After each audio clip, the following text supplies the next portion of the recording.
اپنے دل کو خوبصورت بنائیے۔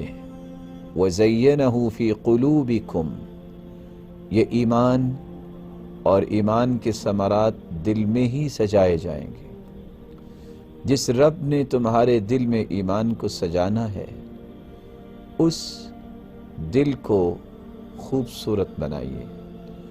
عبداللہ ابن مسعود رضی اللہ تعالی عنہ، جب ان سے سوال کیا گیا کیف تستقبلون رمضان، آپ رمضان المبارک کا استقبال کیسے کرتے؟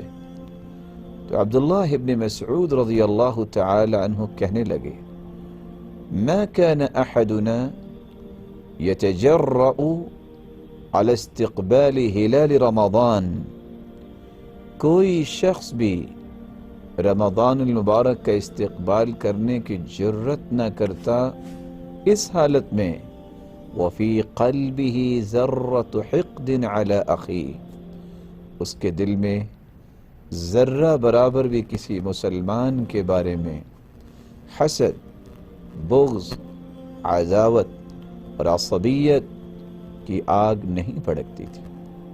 اپنے دل کو ان تمام قسم کی مذموم صفات سے پاک کیجیے۔ رب تعالیٰ نے اس لیے قرآن مجید میں اس بات کا تذکرہ کیا ہے ربنا اغفر لنا ولإخواننا الذين سبقونا بالإيمان ولا تجعل في قلوبنا غلا للذين آمنوا ربنا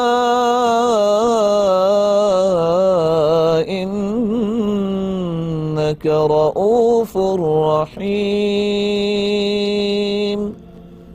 ربنا اغفر لنا، دعا کیجئے اے اللہ ہمیں بھی معاف فرما، اے اللہ ہمارے ان بھائیوں کو بھی معاف فرما جو ہم سے پہلے اس دنیا میں موجود تھے اور اس وقت آپ کے پاس پہنچ چکے۔